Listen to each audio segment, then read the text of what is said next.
God, praise God. Makakaupo tayo. You are the strength when I am weak. You are the treasure that I seek. You are my all in all.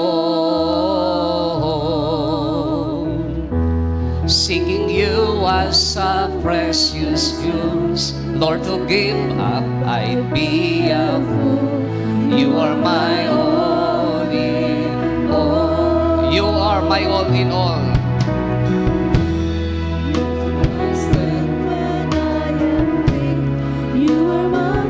Yes, Lord.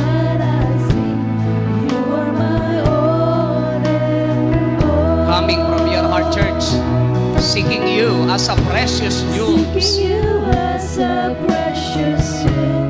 Lord, to give up I'd be a fool. You are my all in all. Church, ang sabi po nung song, ang pagsuko ay simbolo ng kahangalan ng isang tao o ng isang Kristiyano. Kapag tayo nagsimulang sumuko sa ating buhay pananampalataya, isa lang ang ibig sabihin, tayo pong lahat ay magiging hangal sa mundong ibabaw na ito. Bakit, Pastor? Sapagkat alam na natin ang katotohanan, alam na ho natin at naramdaman na ho natin ang pag-ibig ng Diyos, at alam po natin kung ano ang meron sa eternity. Alam din natin na ang buhay sa mundong iti pansamantala lamang. So tama po ang awit.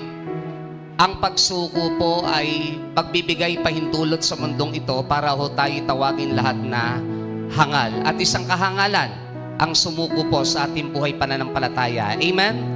Amen? Seeking you as a precious jewel, Lord, to give up I'd be a fool. You are my all in all. Jesus. Jesus, Lamb of God, worthy is your name. Jesus. Jesus, Lamb of God, Lamb of God, worthy is your name. Minsan pa po. You are my strength when I am weak. You are the treasure that I seek. You are my all in all. Seeking you as a precious jewel, Lord, to give up I'd be a fool. You are my all in all. You are my strength when I am weak. You are my strength. You are the treasure that I seek. You are my all in all. Coming from your heart, church, pwede ho ba minsan pa po yung part na yon? You are my strength.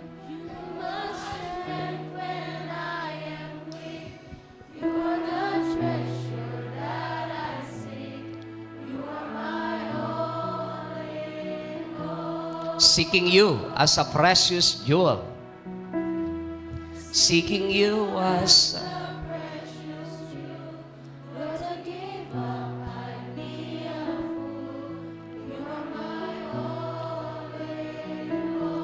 You are my strength when I am weak. You are my strength when I am weak. You are the treasure that I seek. You are my all in all. Seeking you as a precious jewel. Seeking you as a precious jewel. Lord, to give up I'd be a fool. You are my all in all. Jesus, Lamb of God. Jesus, Lamb of God, worthy is your name.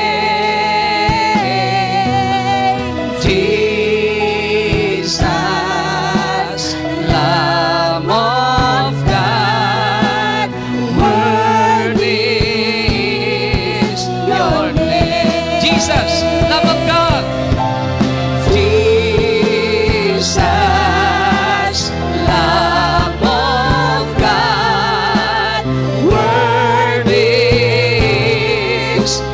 name,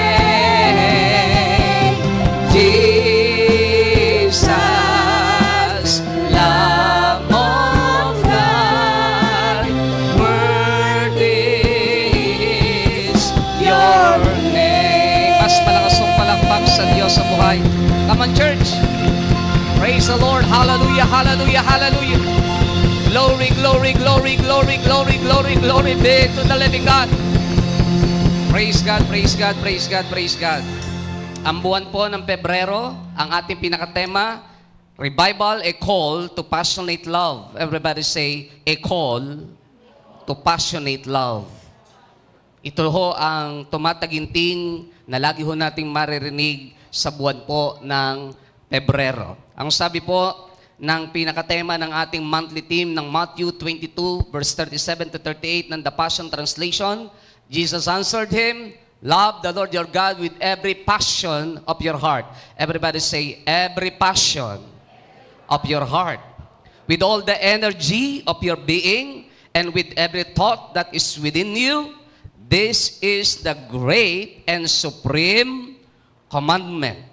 Let God bless the reading of His Word. Bagamat hindi ho ito mismo ang ating pinakateksto, but gusto lang ho natin bigyan ng diin ang napakagandahong translation ng The Passion Translation Bible.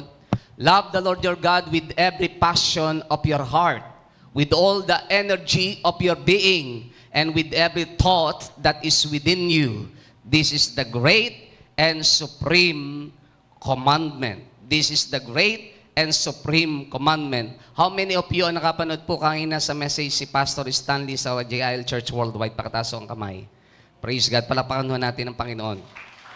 Kanina ho, ibinigay niya ng diin ang pagkaibahan ng passion at ng love. When we talk about passion, it is about the intense emotion and desire. At pag ang pinag-usapan ay ang love, ito yung tinatawag natin tender feeling ng isang tao. Pero pag pinagsama po natin ang ating pag-ibig at pagmamahal sa Diyos, kapag tayo naglingkod, ay hindi simpleng nagmamahal, kundi isang uri ng pagmamahal na ipaglalaban mo na ang lahat ng bagay ay gagawin mo para lamang maabot mo yung gusto mong maabot at marating na pagdilingkod sa Diyos. Amen po ba? So hindi ho tayo naglilingkod na para ho bambaliwala lang at hindi tayo maramdaman. Mas mainam ho, ramdam ng bawat isa ho sa atin, ramdam ng impyerno kung gaano nating kamahal ang Diyos na una namang nagmahal at umibig po sa bawat isa ho sa atin. Pwede ho bang palakpakan natin sandali ang Lord? This morning, ang akin hong topic ay it is about awaken the giant within. Everybody say, awaken the giant within. Noon hong nag-research ako, ay with due respect po sa isang author na si Anthony J. Robbins, sapagat meron ho pala siyang isang ginawang article, and actually it is about the book, na ang title mismo is Awaken the Giant Within. Pero hindi ko sinasadya't hindi rin ho iyon ang aking topic at lalong hindi ho yun nasa kanya aklat. Gusto ko lang manggitin in respect para wala lang plagiarism dahil tayo po yung naka-social media.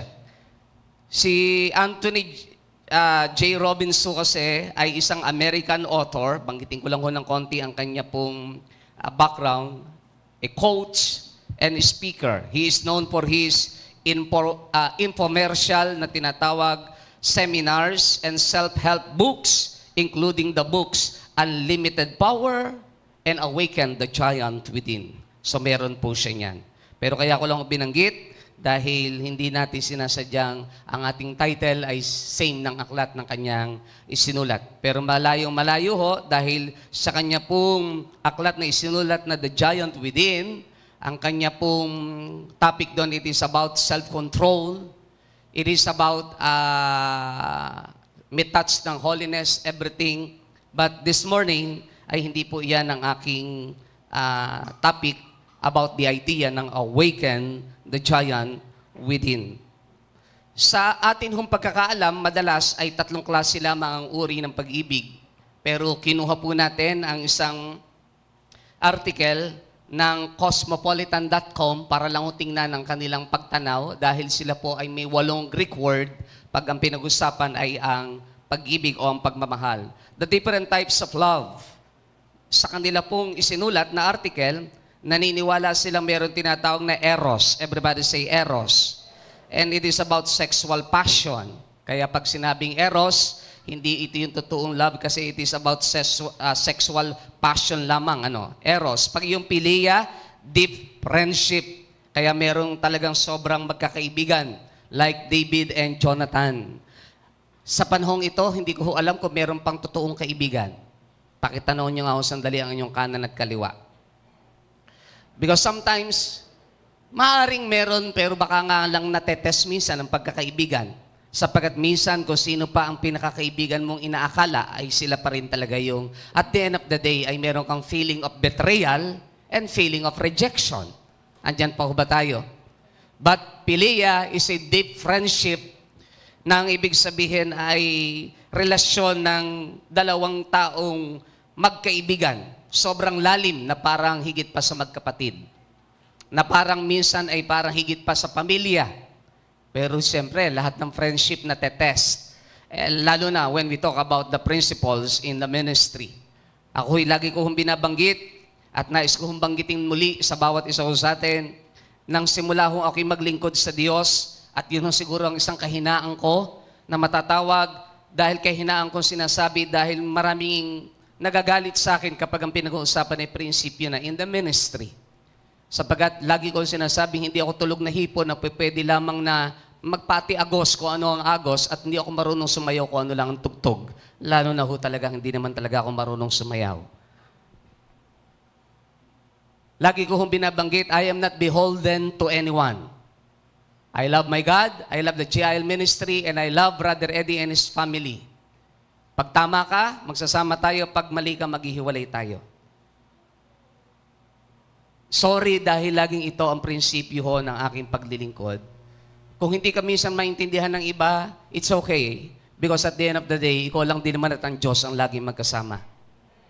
Hindi sa lahat ng pagkakataon ng mga taong ina-expect may makakasama mo hanggang dulo.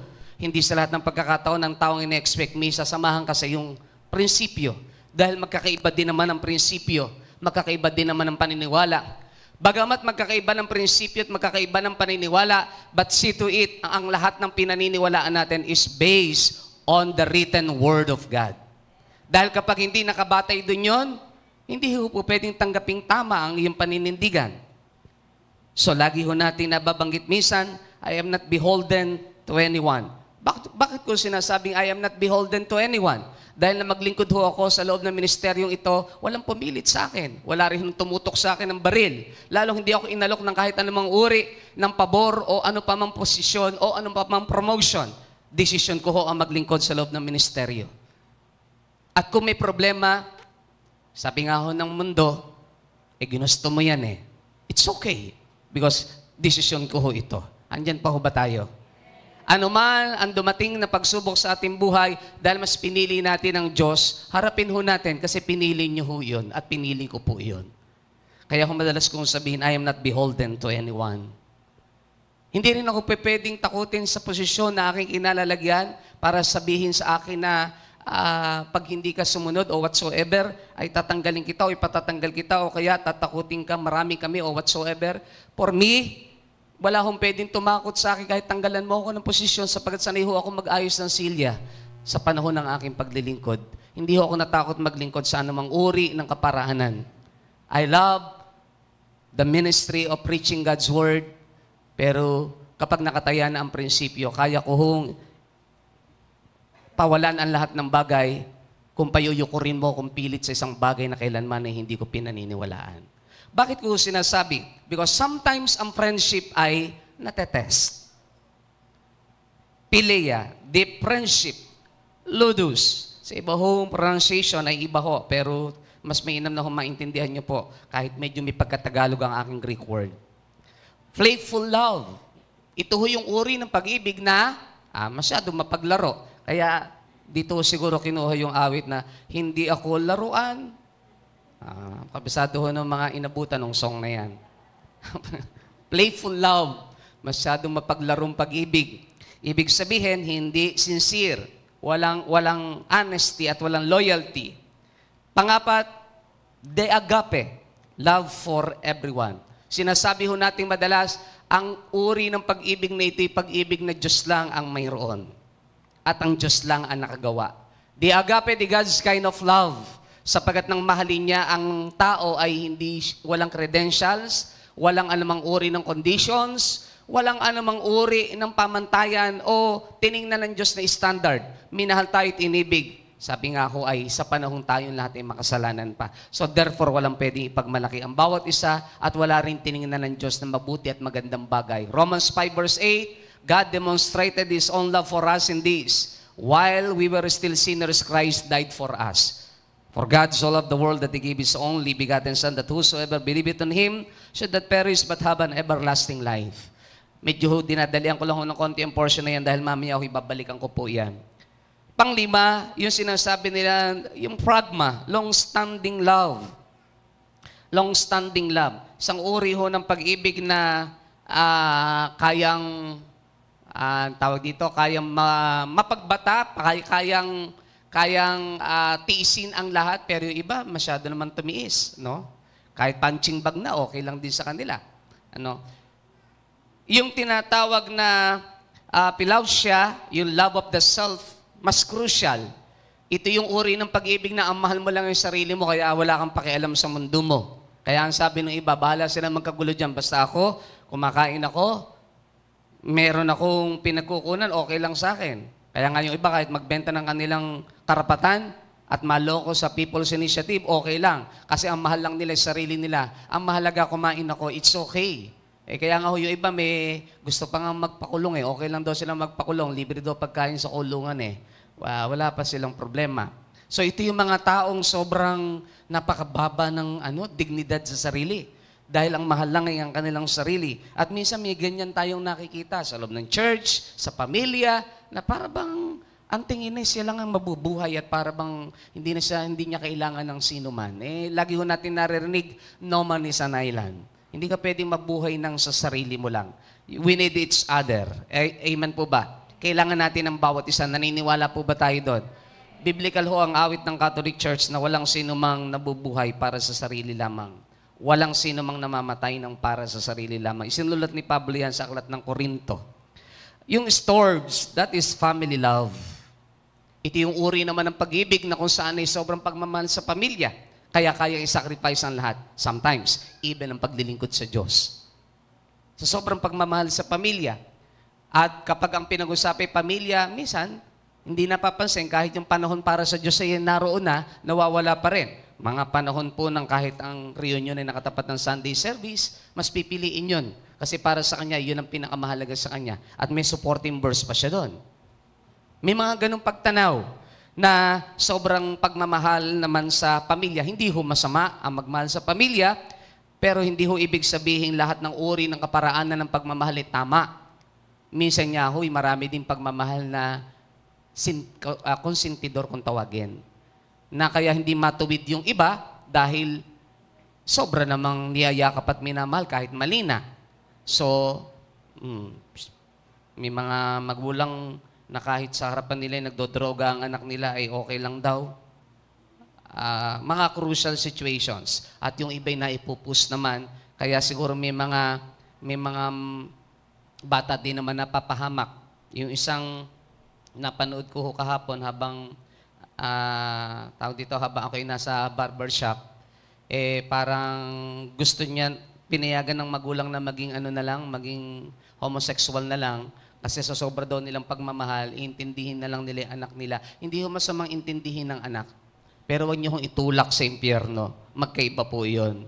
Ano po? Ano ho yung pangwalo? Yung tinatawag na mania. Obsessive love.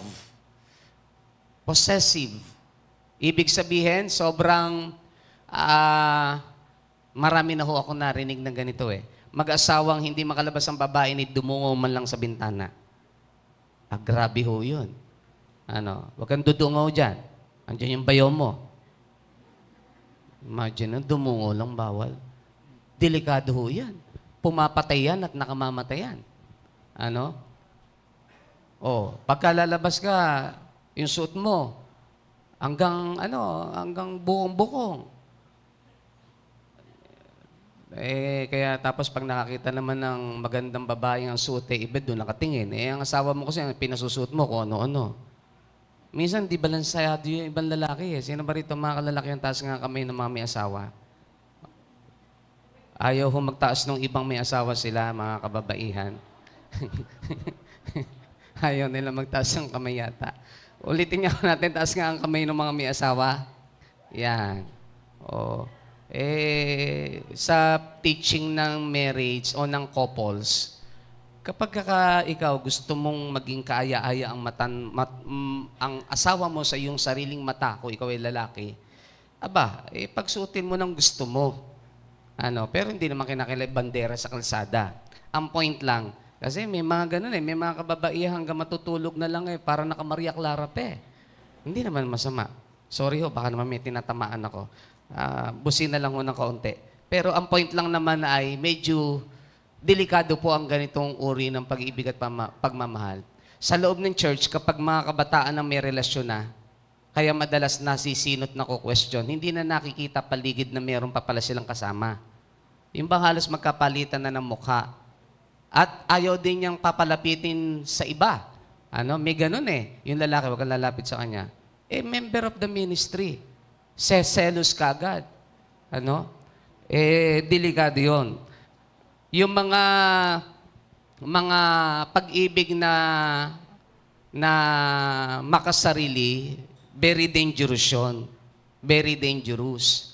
Kaya nga may mga kababaihang hindi na balanse na yung kanilang social life. Ano ibig ko sabihin hindi na balanse? Yung iba, mga 4 years degree, matatalino, may alam.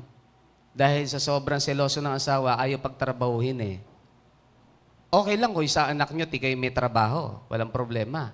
Titimbangin mo kasi kung makasya ba yung kinikita nyo Titimbangin mo yon. At the same time, titingnan mo din yung asawa mo kung balansyado pa ba social life. Kasi mahirap, baka isang araw, sa haba ng buhok niya, pagpasok mo ng bahay, ginaganon na ng buhok niyan. Kasi hindi mo na pinalalabas ng bahay. Wala kang ginawa, kundi himasin na lang ang buhok. Delikado po yun. Paalala sa lahat ng mga kalalakihang may asawa, maging balansyado ho tayo dahil hindi ho nakatutulong na tanggalan mo ng social life ang iyong asawang babae. Andyan pa ho ba tayo? Kaya nga ho, yung mga ministry natin, may mga program sila di ba? Para lang ho magkaroon silang outlet para na sa gayon mailabas naman nila yung mga itinatagong katalinuhan, kagalingan, o anumang bagay na pwedeng i-share at i-contribute sa need rin naman ng iba. Mahalaga po yun. So, ipagmalaki natin kapag ang partner natin sa buhay ay mayroong malaking bahagi po sa loob ng pamilya. At hindi yung para bang, hindi naman aalipinin na para ba ikaw magtrabaho, dito na lang ako sa bahay. Wala namang ganon. Meron ba ritong kalalakihan na ganon ng katwiran? Yung babae magtatrabaho, pagkatapos sasabihin, ako na lang dito sa bahay. Walang ganon lalaki Pagka may ganon lalaki, baka hindi lalaki yon. Ang totoong lalaki kasi, paninindigan yung kanyang responsibilidad sa buhay. Pero wala naman ho tayo dyan sa topic na yan. Nadaanan ko lang ho. So, ito ho yung mga ilang uri ng pag-ibig na madalas ho nating marinig. Pero dahil ang tema ho natin sa buwang ito ay passionate love, a call to passionate love, ay ito po mismo ang ating pag-aaralan. Tingnan ho natin sandali ang ilang meaning ng salitang passionate love. Hindi ko po ito pinaghiwalay. Passionate love, ang ibig sabihin ay makabagbag pusong pag-ibig. Sobra ho ang pagkakatagalog ko dyan. Pakibasa nga ho ulit. 1, 2, 3, go. Makabagbag pusong pag-ibig. Kasi ito'y touching, moving, impressive, heart-trending, impassioned, passionate. Pag sinabing passionate, maapoy na pag-ibig. Handyan yung ibig sabihin ng maapoy na pag-ibig.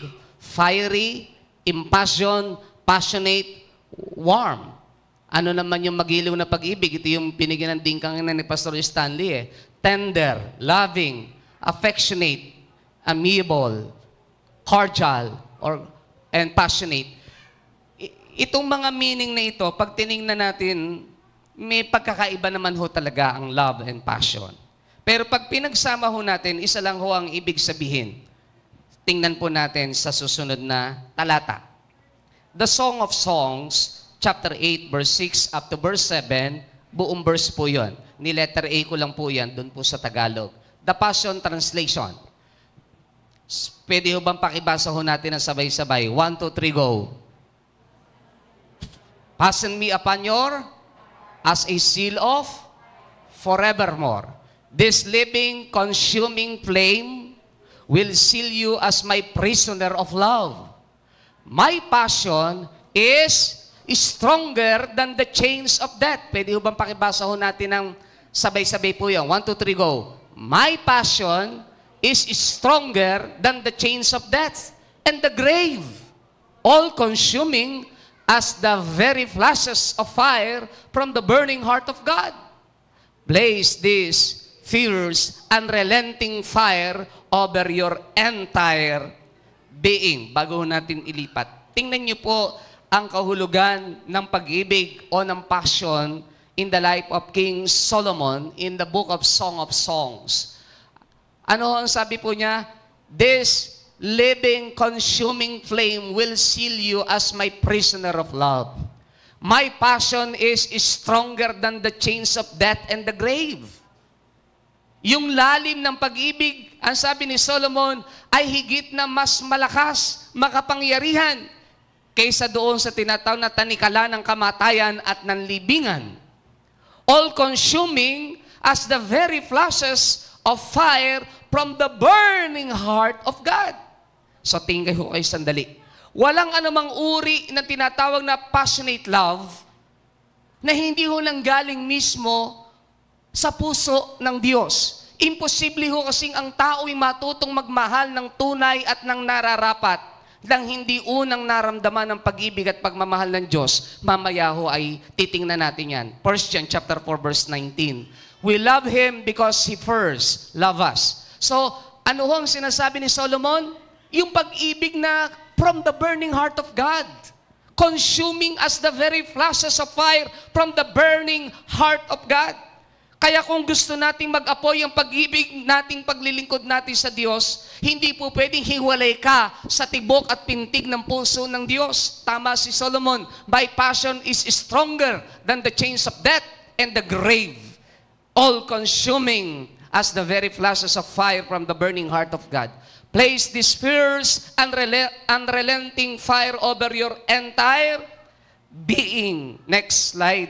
Rivers of pain and persecution will never extinguish this flame.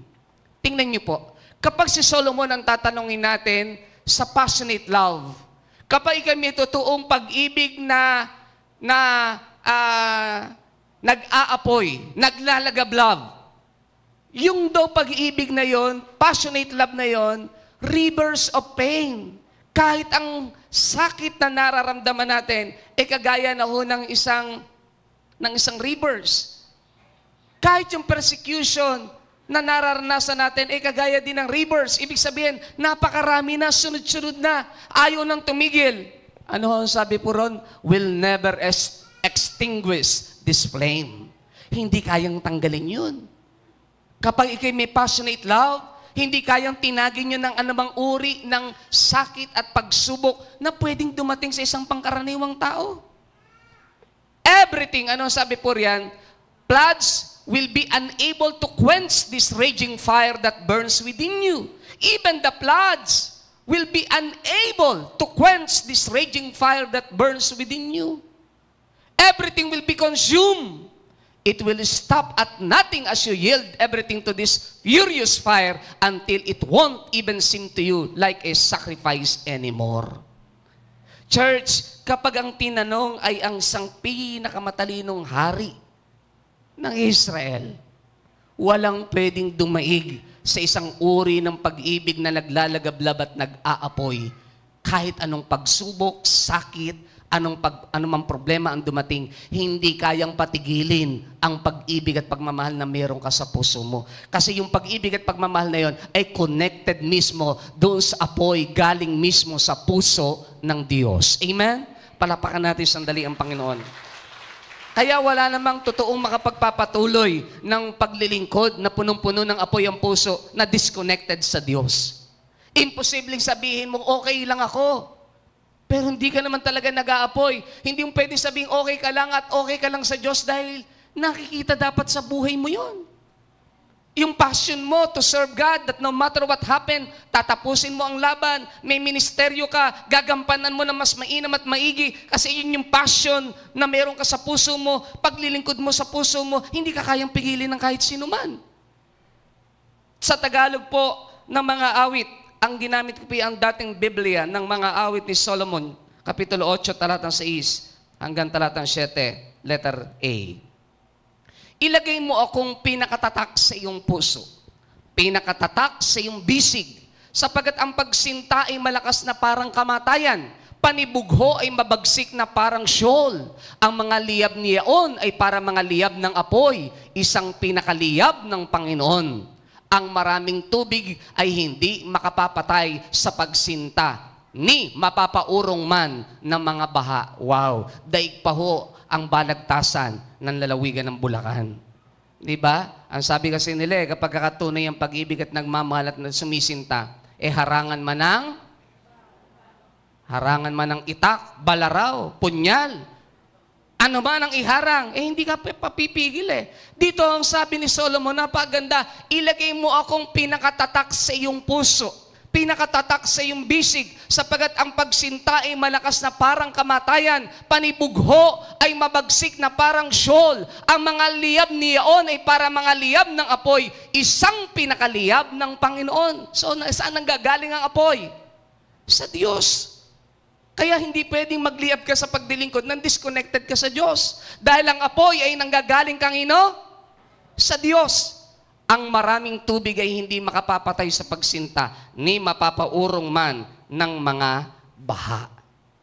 So, ang totoong passionate love for God ay hindi pwedeng pigilin ng anumang uri ng sitwasyon at pagsubok na meron ka. Maaaring pwede kang mamahinga sandali. Pwede ka rin namang madupilas at madapa, pero hindi lulugmok, tiyak tatayo ka. Bakit? Connected ang puso mo sa Diyos Nagliliyab ka pa rin kahit marami pagsubok at problema. Amen? Mas malakas yung palakpak sa Diyos. Kaya ho tama ang aklat ng Korinto. Dumating ang panahon na nag-aaway-away ang loob ng church dahil napakagaling nila. Ang iba'y may gift of faith, may gift of prophecy, may gift of speaking in tongues. Ang iba ay may gift of yung tinatawag na ministry of health. Ang iba ay may gift of knowledge and discernment. Napakarami ho nila. Ang iba'y gumagawa talaga ng himala. Kumpleto ho sila sa lahat ng regalo na mayroon. But take note, ano ang sabi ni Paul in 1 Corinthians 12:31? Matapos sabihin niya ang lahat ng uri ng regalo, ang sabi po niya ito, but covet, everybody say covet. But covet earnestly the best gifts, and yet shew I unto you a more excellent way. That is the last verse of chapter 12. But covet earnestly the best gifts. Ang kasunod po niyan ay chapter 13 verse 1. Sinimulan ni Pablo, ano ang best gifts na tinutukoy niya? Kahit ako'y makapagsalita ng iba't ibang wika. Kahit ako'y makapagsalita ng wika ng mga anghel, kung wala naman akong pag-ibig, para lang mga akong pampiyang na batingaw na tumataginting, o pampiyang na tumataginting, at batingaw, o pampiyang na, hindi ko na matandaan yung eksaktong word ron. Para lang akong batingaw na tumataginting. O, basta yun na yun. Mamaya ko babalikan yun kasi kasama ko sa teaching ko yun. Ibig sabihin, kahit pala ikaw ay marami kang regalo, magaling ka, kahit pala bumuhay ka ng patay bali wala pala lahat ng paglilingkod na yon kung walang kalakip na pag-ibig. Kaya tama si Brother Eddie no ituro niya yung faith worketh by love ng Galatians 6 verse 5. Ang pananampalataya dapat kumikilos at gumagalaw ng may pag-ibig. Kasi kahit ganong kagaling mo sa loob ng ministeryo, kung wala namang love, bali wala ang lahat. Yung kaya mong sirain ang kapwa mo dahil lamang meron kang personal and vested interest, kumusta ka naman, kapatid? Pakitanong ho ang iyong katabi, kumusta ka naman? Yung nasa kanan, tanongin nyo ho. mahal mo pa ba ako bilang kapatid sa Panginoon? Yung nasa kaliwa, tanongin nyo ho, gantihan nyo po. Mahal mo pa ba ako bilang kapatid sa Panginoon? Kasi yun minsan ang nangyayari eh. No? Yung iba nga hindi nag-iisip eh. Akala nila ang chismisang walang lagot, nakabubuti eh. Ang dila, napakalaki ng nalilikang kayabangan. Yung iba punong-puno ng pananampalataya, pero pag nagsalita, napakayabang ng dila. Miyembro talaga ng Marites Club. Dapat alam natin, pigilin yung sarili natin eh. Hindi yung mapapil ka lang, malagay ka lang sa sentro at pag-usapan at ikaw ang maging magaling kahit hindi natutot, hindi mo naman napatunayan, eh kagad ipupukol mo. Mga kapatid, anong uri ng pag-ibig meron ka kapag gano'n na kaya mo sirain ang buhay ng iba dahil lamang sa personal and vested interest mo? Kumusta ka naman? Tama si Paul eh. Covet earnestly the best gifts. And the best gift of all is no other than love. Sabi ni Pablo sa verse 3 and 4 kahit ibigay ko buhay ko sa ministeryo kahit ialay ang aking buong buhay at sunugin sa paglilingkod, wala akong pag-ibig, bali wala din. So ang ibig sabihin pala, hindi lahat ng mayroong regalo at magaling sa isang ministeryo, okay na't approve na. No, amen. Hindi ko mo ikay magaling magturo, magaling tumugtog, magaling magpaawit, okay ka na. Hindi rin ho. Sumasagot yung bata, tama ka, pastor. But covet earnestly the best gifts. Covet earnestly the best gift. Babalikan ko po mamaya yung 1 Corinthians 13. Let us move forward sa atin ang pinaka-main topic. Awaken the giant within.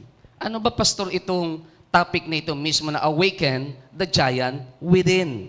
Nakatawag ko sa akin ng pansin ng higit ang title po na yan. Awaken the giant within. Number 1, they believe that passionate love conquers everything.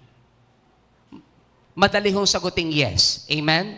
But listen carefully. Paano nga ba nangyayari na ang maalab at yung marubdob na pag-ibig kayang pagtagumpayinan ang lahat ng bagay? Paano nga ba nagaganap at nangyayari? Sundan niyo po ako sa ilang basic na mensaheng ito.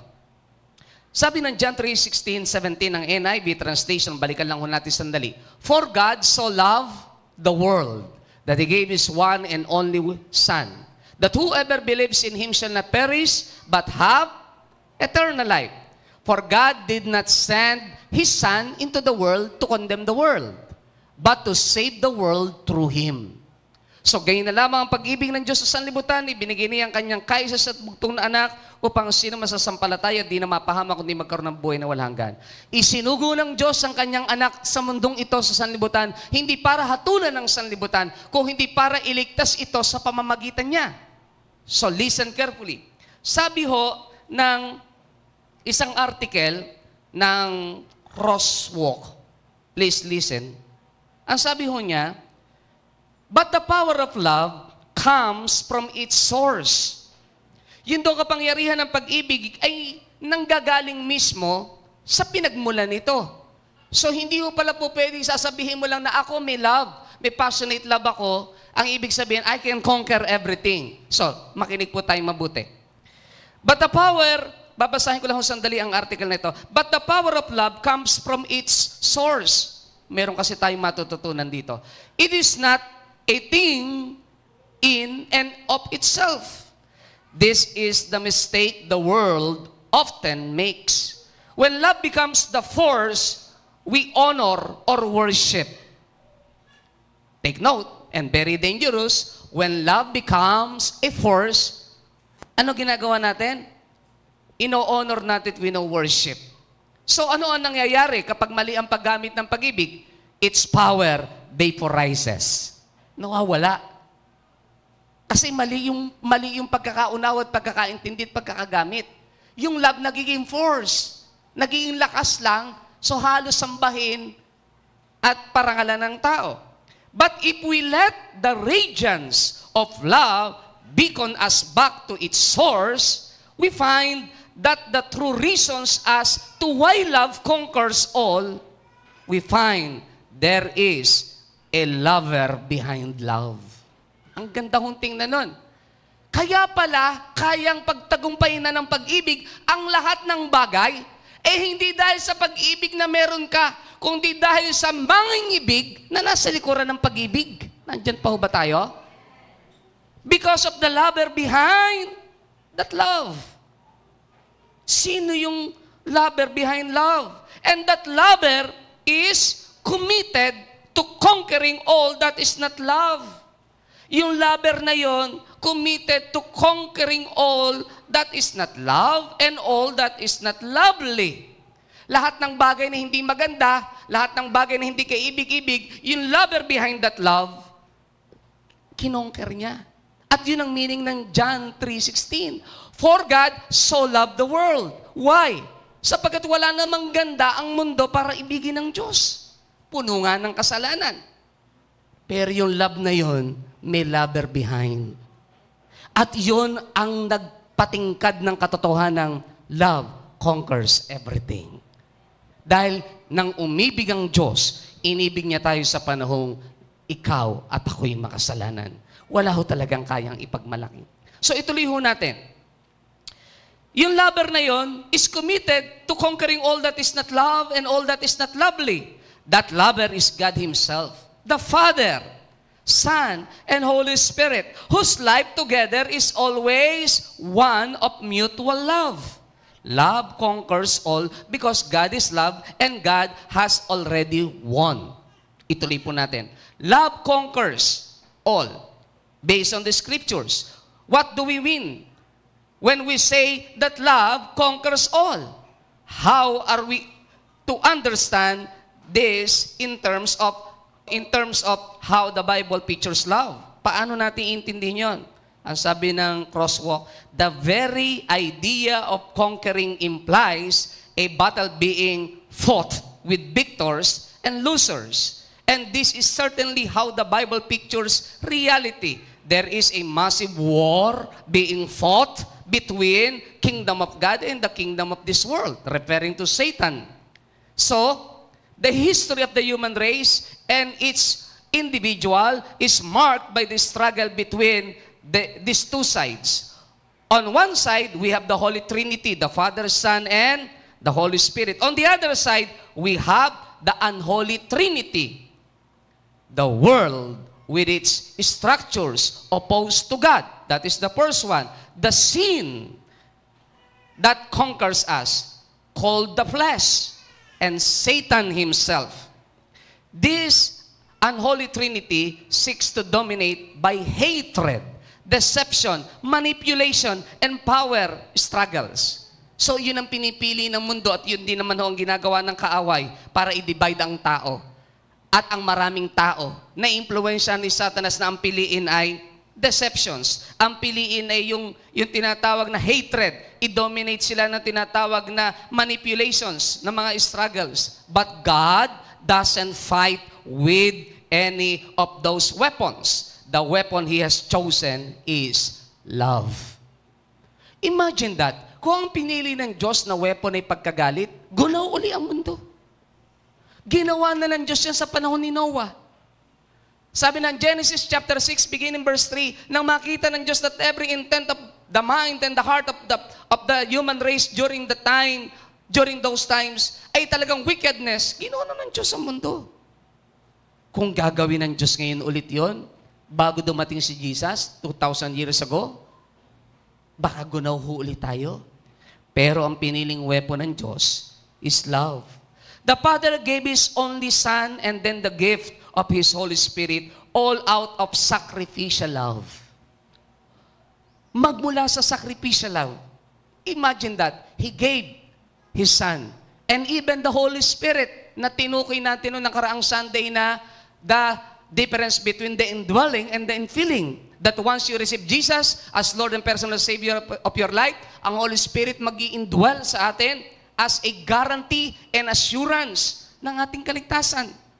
Ibinigay ng Diyos yun. At ang Diyos mismo, ang pinili niya ay ang katotohanan ng umibig at magmahal out of sacrificial love. This tactic may appear foolish and weak in the face of such a titanic war. Kaya si Satan nagtawe. Imagine that. Lalabanan mo ko, bibigyan mo ang anak mo at mamamatay sa krus ng Kalbaryo.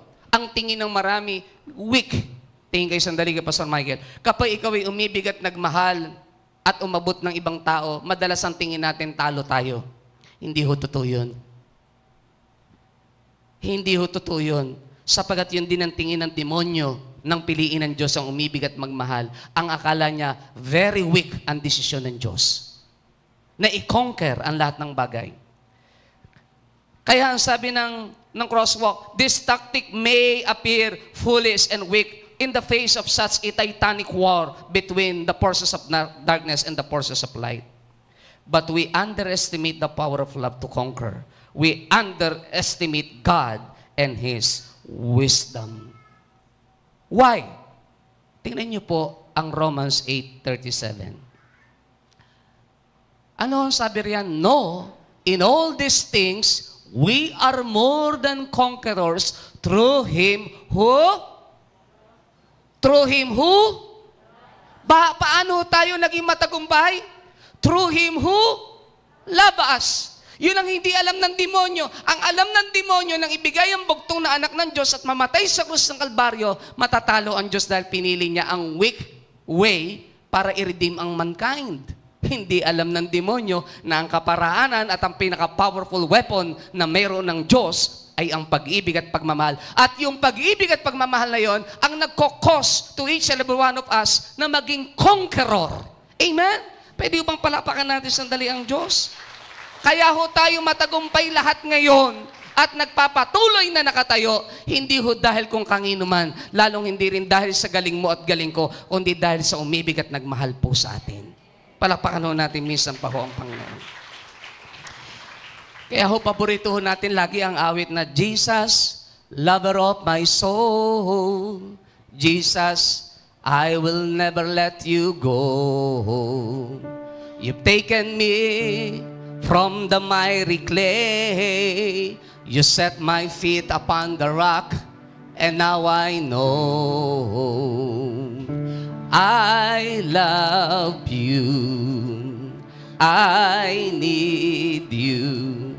Though my world may fall, I'll never let you go. My Savior, my Savior, my closest friend, and I will worship you until the very end. Nakita niyo ho ba yung salitang magmula ho tayo lahat sa putikan eh. Wala ho talaga tayong ipagmamalaki. Kaya malungkot kapag dumarating sa punto ng ating buhay na nagmamalaki na ho tayo. Love conquers everything. And this is the giant within us. The giant within us is no other than our love. Hindi lang ho natin alam. May higante palang pwedeng sumakop at magtagumpay sa lahat ng laban ng buhay. And that is love. And that kind of love is coming from its source. And the true source of this kind of love is no other than God Himself. Siya ho ang tunay na pinagmulan ng lahat. Kaya nga ho nagtagumpay eh. Inibig ang mundong nasa gitna ng kapusalian. Sorry for the word. Inibig ang mundong naglupasay na sa pusali. Napakamakasalanan. Pero nagawa pa rin umibig at magmahal. Sa church, sa loob ng pamilya, kapag nabalot na ng napakaraming weaknesses, kahinaan, isa lang ho ang powerful weapon. And that is love. Isa lang ho ang powerful weapon. And that is love. Tama ho ang sinabi ho ng crosswalk. Jesus is teaching His disciples for the last time before His death. The last words of that teaching are, ano sabi niya? I have overcome the world. Sabi ng John 16:33. And how does he overcome it? By submitting himself to the honor or to the horror of the cross. He does all this because He loves us. Ginawa ho niya lahat yun kasi mahal ho niya tayo. Doon po pumasok ang kahulugan ng unang Korinto 13 verse 7. The 1 Corinthians 13:7. Pero babasahin natin sa Amplified. Love bears all things. Everybody say, bears all things. Regardless of what comes. Babatahin ang lahat eh. Believes all things. Looking for the best in each one. Believe all things. Yung bang, para bang pag inilista mong lahat ng kahinaan nitong taong ito, para bang sagad na eh. But still, love believes all things.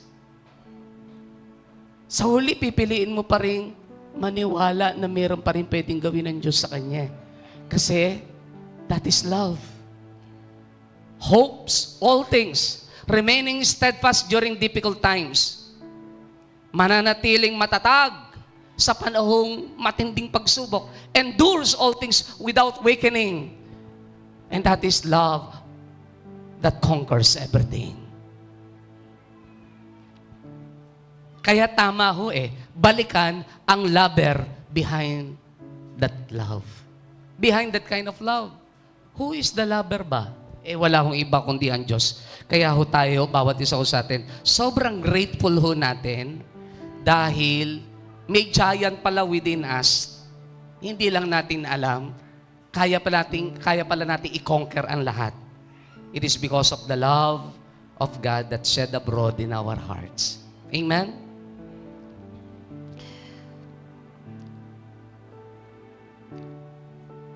In John 3:16, love dismantles sin's power because for God so loved the world.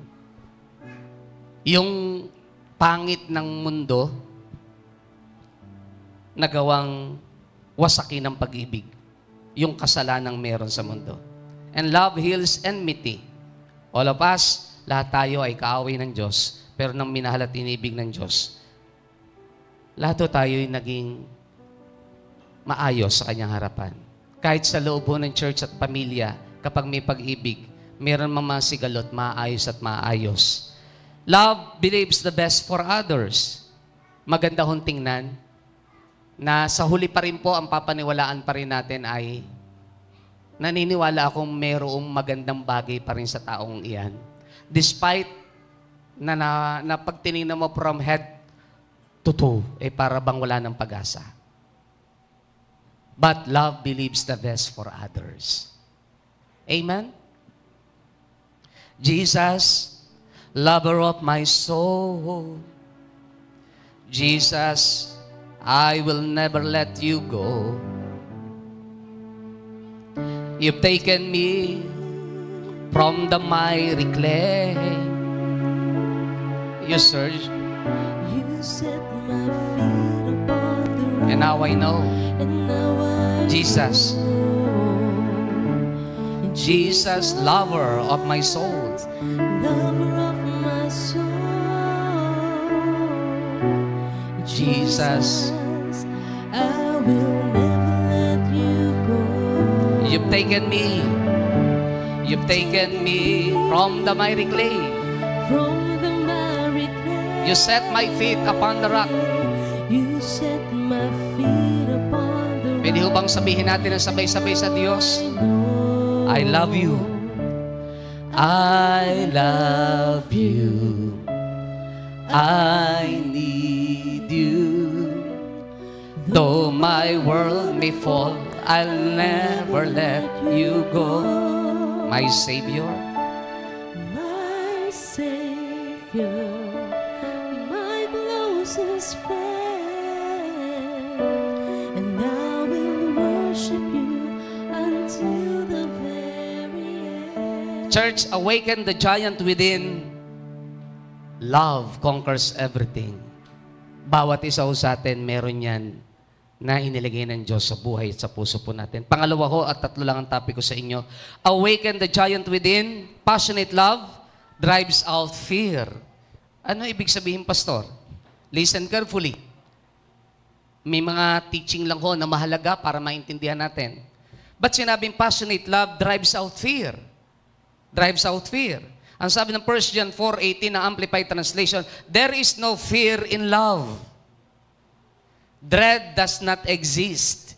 Anumang uri ng takot or horror ng buhay, kapag may tunay na pag-ibig na naramdaman tayo mula sa Diyos, wala dapat pagkatakot. There is no fear in love. Dread does not exist. But perfect, complete, full-grown, but perfect love drives out fear. Because fear involves the expectation of divine punishment. So the one who is afraid of God's judgment is not perfected in love, has not grown into a sufficient understanding of God's love. He has not grown into a sufficient understanding of God's love. 1 John chapter 4 verse 18 na Amplified Translation. Kapag ang isang tao, pwede pakibalik. Kapag ang isang tao ay hindi naintindihan ang pag-ibig at pagmamahal ng Diyos, may takot sa kanyang puso. Sabi natin kanina, may lover behind doon sa love na pinag-uusapan po natin. And that lover is no other than God Himself.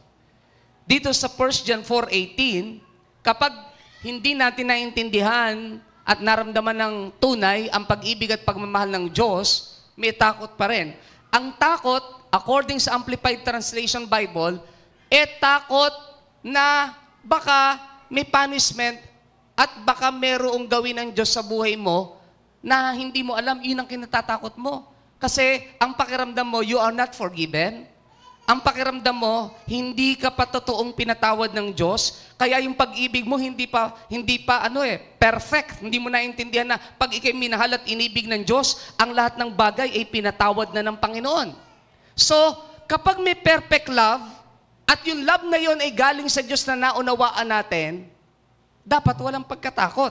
Doon ngayon papasok yung binanggit ng 1 John 4:19 na we love because He first loved us. We love because He first loved us. Nagmamahal tayo dahil Siya ang unang nagmahal. So, makinig po tayong mabuti. Because God bestowed on humanity a free will. Man is not forced to love Him, but rather consciously and freely chooses the response He makes to God's love. So, it's up to us. Kung tayo ba ay after mahalin at ibigin ng Diyos, magmamahal din ba tayo? Nasa sa atin ho. Kaya nga minsan nagtataka tayo bakit may born again at Kristiyano na tumanggap na kay Jesus, pero hindi pa rin kaya magpatawad at hindi pa rin kaya magmahal. Kasi meron tayong free will. Tayo ang mamimili Tayo ang gugusto. Ngayon, ang sabi ng Romans 5 verse 5 NIV translation, and hope does not put us to shame because God's love has been poured out into our hearts through the Holy Spirit who has been given to us.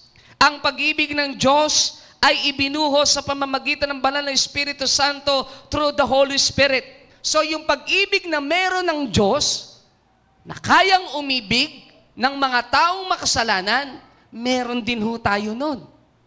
Pero nasa atin ang pagpili kung gagamitin ho natin ang pag-ibig na meron po ang Diyos.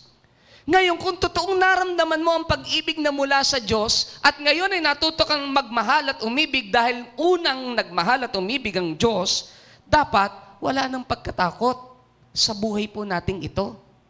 Kaya sinasabing passionate love drives out fear. Dapat yung takot mo sa mundong ito, wala na. Pati yung takot mo sa harapan ng Diyos, wala na. Anong ibig sabihin? Wala takot. Magkaiba yung standing in awe of God at magkaiba naman yung kaya kami takot kasi natatakot kang baka kaparusahan kasi alam mo nagkasala ka at nagkamali ka, you are forgiven already. Nandiyan pa ho ba tayo?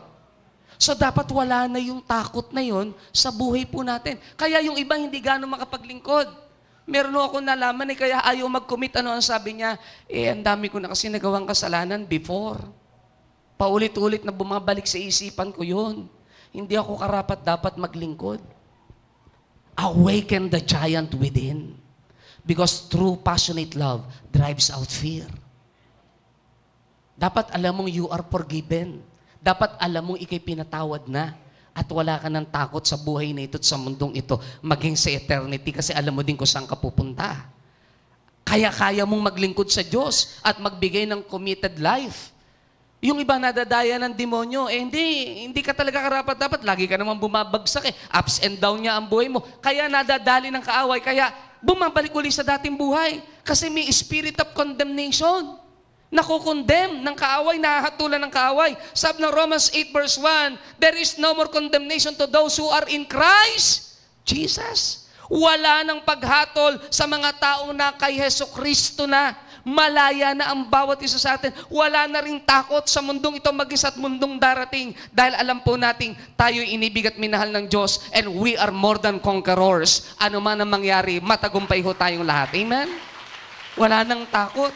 Kaya nga pati kamatayan, hindi ka kayang takutin. Why? Because of God's love.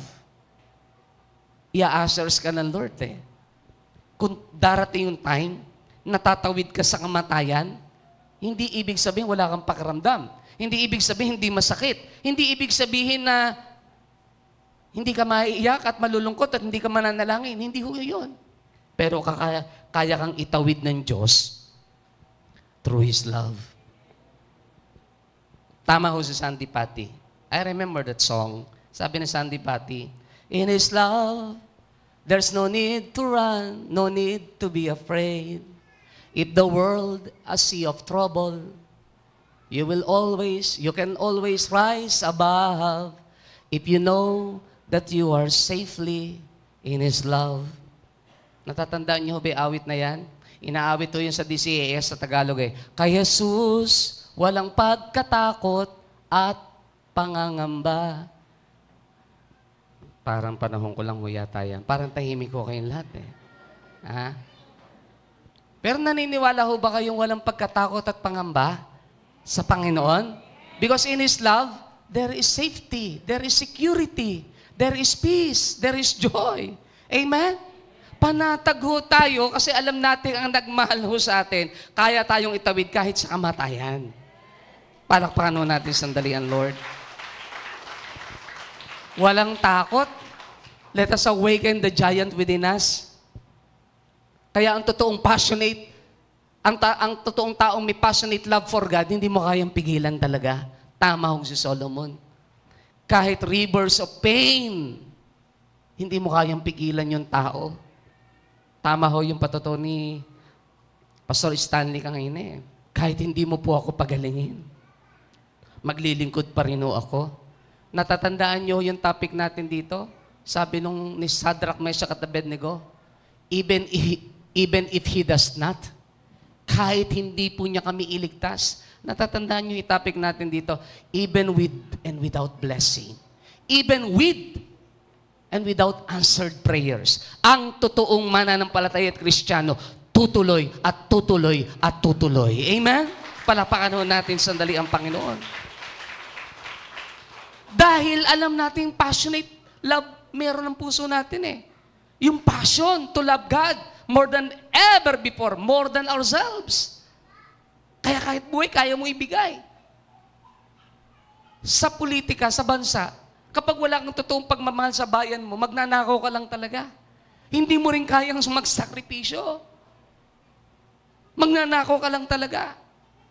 Naalala niyo yung isang kongresista, sorry ho, kahit akin naka-live, okay lang ho. Kahit harapin ko nga ho siya Isang kongresista ng party list. Ano ang sabi niya? Baka nakakalimutan mo, Senator Joel, humihiling ka sa amin ng boto sa bawat distrikto, ganito. Ano ibig sabihin? Dahil lang sa pagtanaw ng utang na loob na ibinoto mo, okay lang kahit lokohin yung taong bayan. Wala hong ganon. Ang taong may passionate love for God and for this nation, kahit kalimutan ng lahat, hindi ka man iboto ng lahat, tatayuan mo katotohanan. It's okay lang. Why? Kasama mo Diyos. Pag ako nakaharap sa kongresista ho na yun, malalagay ho sa alanganin yun Ibig bang sabihin, dahil sumuporta ka, kahit ano gawin mong kademonyohan sa bansang ito, okay lang? Sorry for the word, but that is a big No amen. May passionate love ho tayo eh. Hindi ho tayo, pasok ka lang, passionate love tayo natin conquer everything. Yes, pero hindi konsentidor ang totoong pag-ibig ng Diyos. Amen? Sabi mo sa katabi mo, hindi konsentidor. Ano ang sabi ng 1 Corinthians 13? Mamaya, dadaan natin yan. Love does not delight in evil. Tapos ikaw, tuwan-tuwa. Yung iba, hindi na lang ako kikibo. Tandaan niyo po, ang hindi niyo pagkibo ay nangangahulugang you are legitimizing their wrong deeds. Hindi ka kumikibo eh. So parang sinasang-ayon na muna sila. Hindi, pastor, hindi ka nga kumikibo. Ano ibig mo sabihin, neutral ka? There is no neutrality in the Christian life. Pwede ikaw ay nasa demonyo, sorry ho. Pwede ikaw nasa kadiliman. Pwede ikaw ay nasa Diyos. Pero wala ho nasa gitna. Isusuka ka ng Diyos. Wala ho nasa gitna. Last but not the least, awaken the giant within. You become a giant when you die to yourself. Alam niyo ho ba ang katotohanan ng ito? Noong pinapag-aralan ko po ang mensaheng ito na ibigay sa akin ng Lord, sobra ho nakabe-bless, nakatatats. Kasi, ang akala ho natin, ang pagiging giant, ang pagiging isang mananagumpay na Kristiyano ay nasa pedestal ng buhay eh.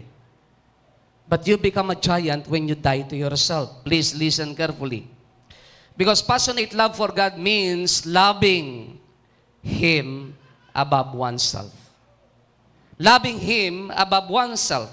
Deuteronomy 6 verse 5, ano ang sabi po riyan? You shall love the Lord your God with all your heart, with all your soul, and with all your strength, with all your might. You become a giant when you die to yourself. Kasi ang kailangan matutunan mo talaga ay ibigin ng Diyos ng buong puso, ng buong kaluluwa, ng buong lakas.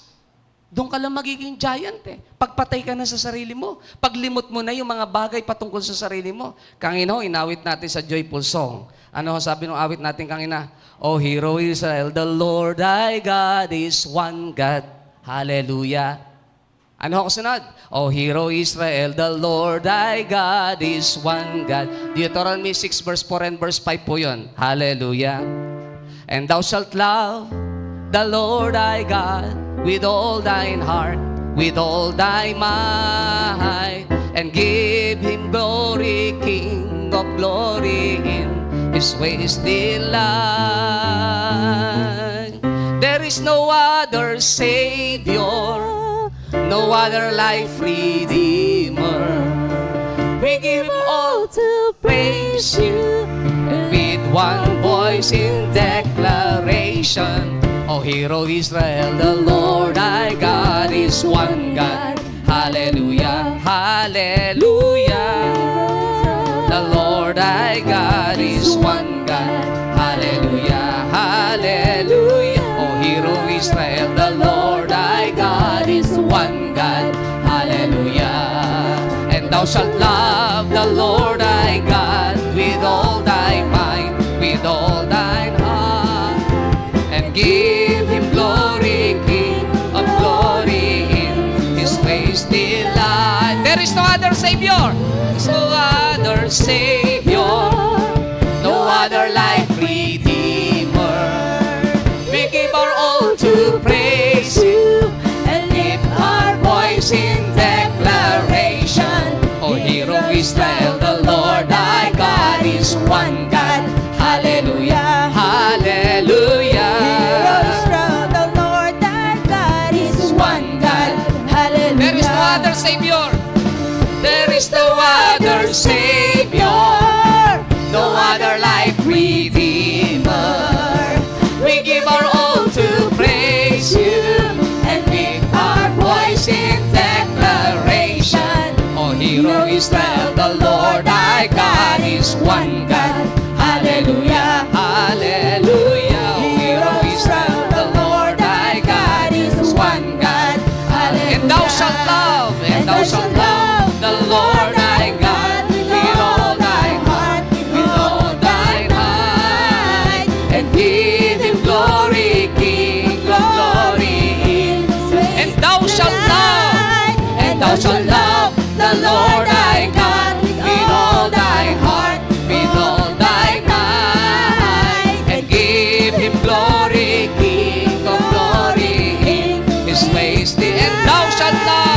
thou shalt love the Lord thy God with all thy heart, with all thy might, and give him glory, King of glory, in his ways delight. Palakpakan ho natin ang Diyos. Bakit sinasabing you become a giant when you die to yourself? Listen carefully. Matthew 16:24-25 before I end, New Living Translation. Then Jesus said to his disciples, if anyone desires to come after me, let him deny himself and take up his cross and follow me. For whoever desires to save his life will lose it, but whoever loses his life for my sake will find it. Will find it. So, may denying of oneself. May denying of oneself. Bakit mahalaga ang denying of oneself? Hindi lamang sa everyday life. Puntahan po natin ang 1 Corinthians 13:1-3 ng NIV translation. If I speak in the tongues of men or of angels, but do not have love, I am only a resounding gong or a clanging cymbal. If I have the gift of prophecy, and can fathom all mysteries and all knowledge, and if I have a faith that can move mountains, but do not have love, I am nothing. If I give all I possess to the poor, and give over my body to hardship, that I may boast, but do not have love, I gain nothing. Sa una, I am nothing. Sa verse 13, I gain nothing. So, lagi ho natin binabanggit na kahit ano palang galing at meron kang talento o regalo, hanggat hindi mo naiintindihan na ang lahat ng bagay na dapat gagawin mo at regalo ng Diyos sa lakipan ng pag-ibig at pagmamahal, walang giant na mabubuhay sa sarili mo. Pero para mangyari yon, kailangan mo munang mamatay. You have to die first bago mabuhay ang giant within. You have to die first. Kaya, we have to awaken the giant within us. Kailangang mamatay tayo sa ating sarili para mabuhay ang totoong Diyos sa buhay po natin, na totoong umibig at nagmahal sa lahat ng uri ng tao na meron ho sa mundong ito. Pinakamasarap na bahagi ho ng ating buhay ay kapag dumarating ho tayo sa mamatay sa ating sarili. Yung lulunukin mo ang mga ego at pride mo para lang abutin ng isang tao. Crucial ho yan. Pero kung ako itatanungin nyo, pinakamasarap na bahagi ng ating buhay kapag dumating ho kayo sa puntong iyan, na kaya mong kainin ang sarili mong ego para lang abutin ng isang tao, kahit siya ang mali at ikaw ang tama. And that is love. Passionate love. Bakit passionate love? Kasi kung love lang, delikado. Sasabihin mo, mahal ko naman siya eh. Pero hanggang doon na lang yun. Pero pagka passionate love, pipilitin mong abutin at pagtagumpayanan ang dating hindi mo na gustong gawin sa kaya. Kakayanin mo pa rin gawin. Amen? That is passion. That is passionate love. Sa buhay po na ito, siguro kung meron hong pinakamalaking bahagi ng ating buhay na dapat i-develop at ma-develop, ito ho talaga ang pag-ibig sa buhay po natin. Hindi ho madali ang maging Kristiyano eh. Ang maging Kristiyano is not so easy. Kasi lahat tatapakan mo para lang umabot ng tao. Lahat ng pride tatapakan mo. Pero kung yun ang dahilan para po ang Diyos mabuhay sa ating, gagawin po nating lahat yun. Amen? Sabi ho na isang song, wala ho sigurong sa buwan siguro ng Pebrero, kung meron mang mga tunay na nagmamahalan, sana tayo ang tunay na pumili na mahalin ng Diyos. Kasi pag tayo ang unang pumiling mahalin ng ating Panginoon, dahil siya naman ang una nagmahal, I believe mabubuhay ang totoong giant within us. But may sacrifices, may presyong babayaran, denying oneself.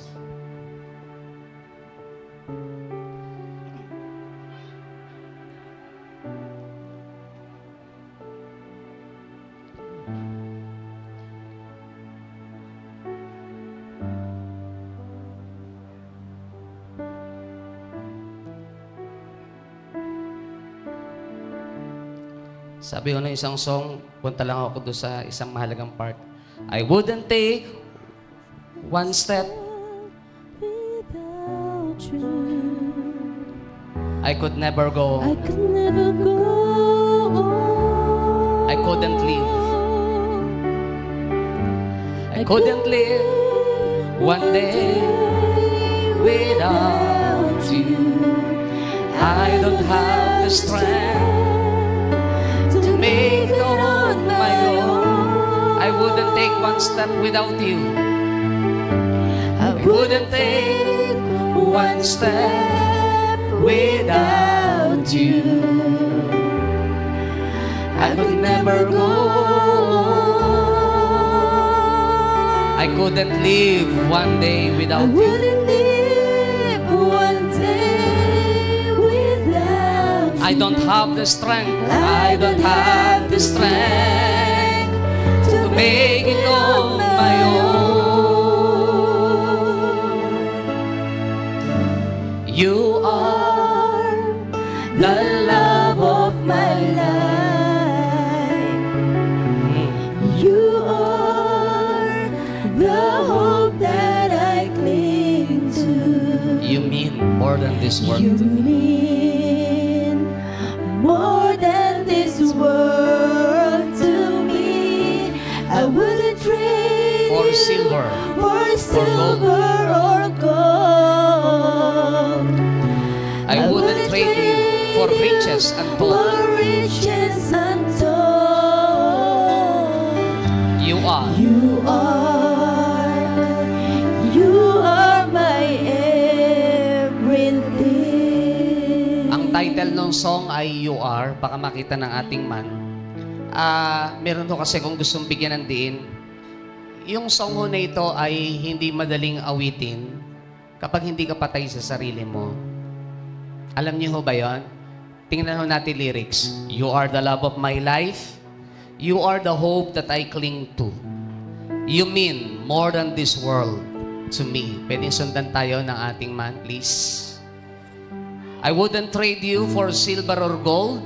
I wouldn't trade you for riches untold. You are my everything. Pwede ho bang tingnan natin ulit yon? You are the love of my life. You are the hope that I cling to. You mean more than this world to me. I wouldn't trade you for silver or gold.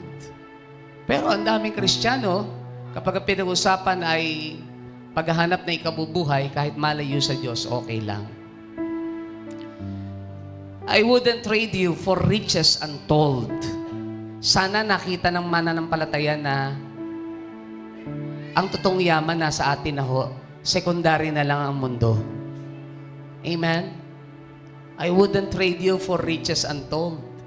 Yung riches na yun, di naman totoong yaman yun. Iiwanan kang hungkag nun eh. You are my everything. Tama ho yung song eh. I wouldn't take one step without you. Ang hirap po eh, no? Yung kikilos ka, kahit isang hakbang lang na wala naman ng Diyos. Mahirap po yun. I could never go on. I couldn't live one day without you. I don't have the strength to make it on my own. Nararamdaman niyo ho ba yun? Yung panahong pinipilit mong magtagumpay, pero sa sarili mo lang, hindi mo magagawa. You can't make it kasi you need God. Amen? Amen? Sana ang totoong lover ng soul ng ating buhay maramdaman natin this morning. You are the love of my life. You are the hope that I cling to. You mean more than this world to me. I wouldn't trade you for silver or gold. I wouldn't trade you for riches untold.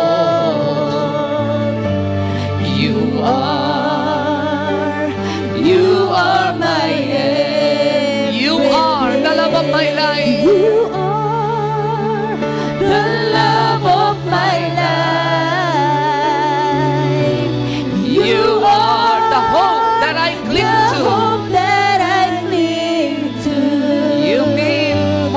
this world. Yun hong lahat ng mananampalatayang narito ngayong oras dito na ganyan ang inyong deklarasyon. You can stand on your feet right now. Oh, Shakaraka Yabarabakandaraga. Oh, you are my everything. I wouldn't take one step without you.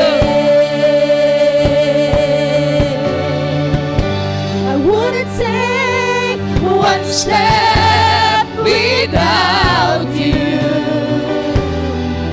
I could never go on. I couldn't live.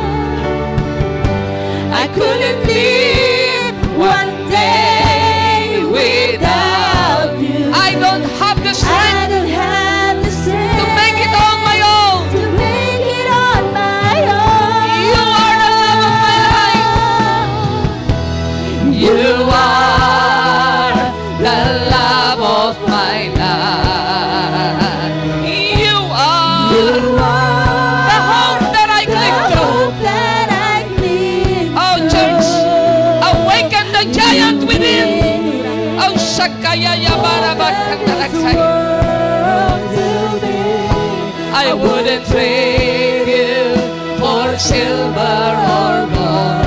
I wouldn't trade you for riches and gold. Oh, Shakaya Barabakandaraksay. You are my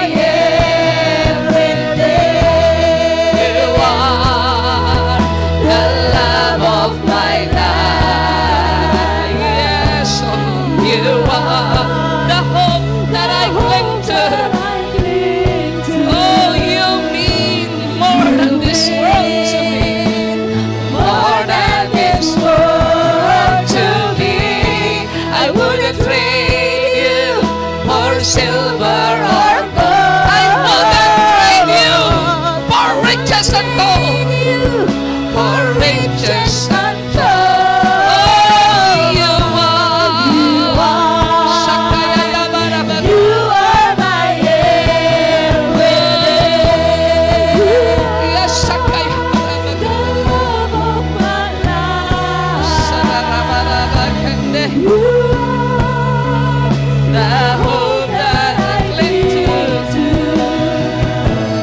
You mean Shakaya Barabakandaraga. more than this world to me. I wouldn't trade you for silver or gold. I wouldn't trade you. Shakarakaya. Yes, oh Lord. You are my As the keyboard played softly and skillfully, Father God, I pray this morning, awaken the giant within your people, oh God. Help us to awaken the giant within us, Lord.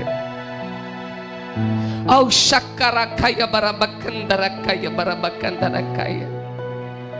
Help us, Lord, to die in ourselves so that the giant within us would live. Oh, Shakarakaya Barabakandarakaya. The giant within us, Lord, would live, oh God.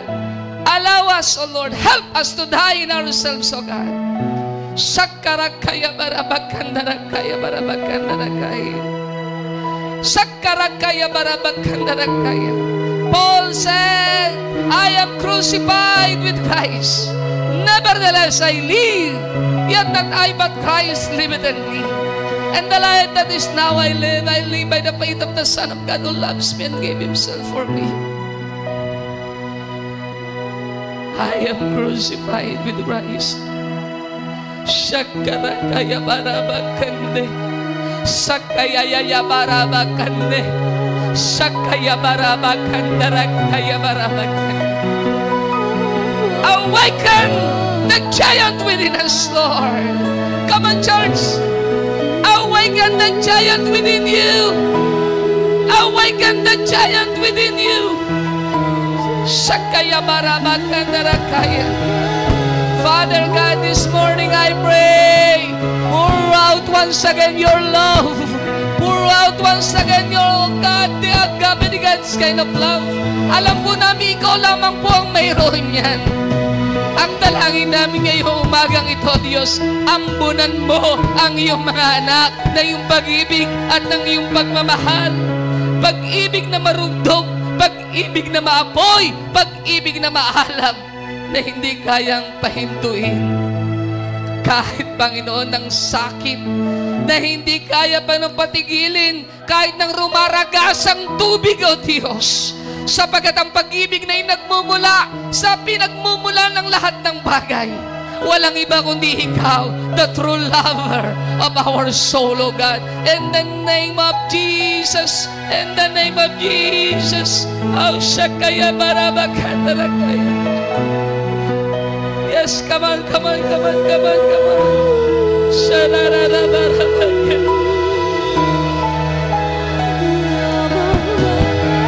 Oh God, let it flow like a river. Let your love flow like a river. Oh, let your overflowing love flow like a river once again. And through that love, awaken the giant within your people. Oh, Shakaya Yabarabakatarakaya. Shakaya Yabarabakatarakaya.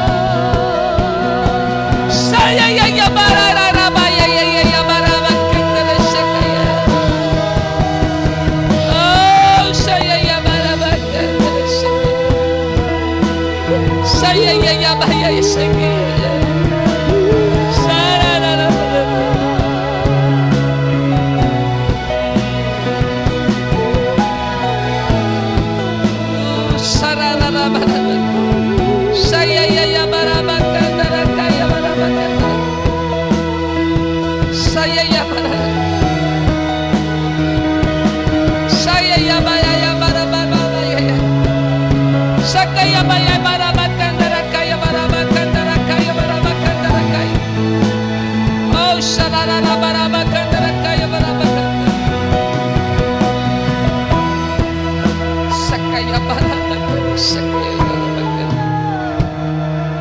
Sakaya Barabakandrakaya Barabakandra. Sakaya Barabakandrakaya.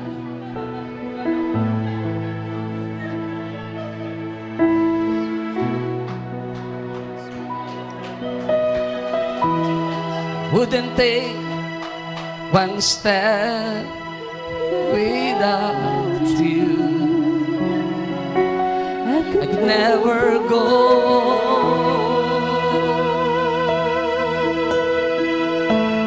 Couldn't live one day without you. I don't have the strength to make it on my own. I wouldn't take one step without you. I wouldn't take one step without you. I could never go.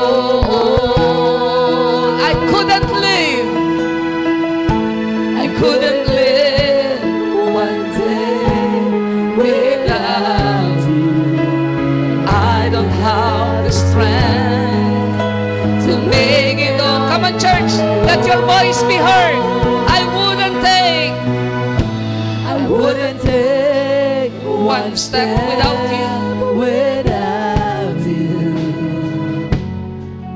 I could never go. Let your voice be heard. I couldn't live. I could live one day without you. I don't have the strength to make it on my own. I wouldn't take one step without you. I could never go. I couldn't live. I couldn't live one day without you. I don't have the strength to make it all. Once again, church. I wouldn't take one step without you. I could never go.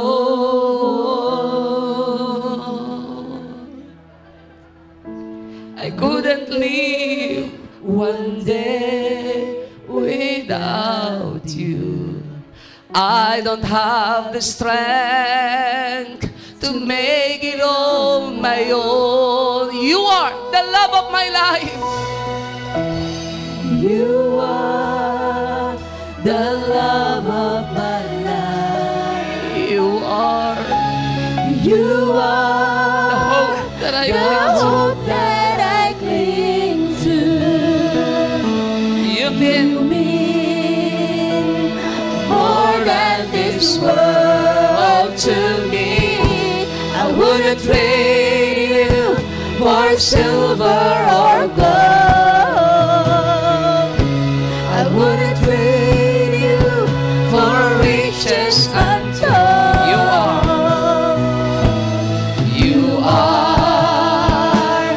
You are my everything. You are The love of my life. Habang tayo po'y nasa diwa ng pagsamba, may I invite all the ushers or the usherettes, the gatekeepers, to bring the Holy Communion here in front. You mean more than this world to me. I wouldn't trade you. For silver or gold, I wouldn't trade you. for riches untold. You are my everything. Ito po siguro ang pinaka tamang bahagi ng ating banal na hapunan na ang isang Jesus na umibig at nagmahal po sa bawat isa ho sa atin ay kaya din ho nating ibigin with passion in our hearts. Father, I pray, muli mo po kung i-connecta ang aming puso doon sa krus ng Kalbaryo na siyang pinakasentro at simbolo kung ano nga ba ang totoong pag-ibig na inialay mo sa buhay ng bawat isa po sa amin.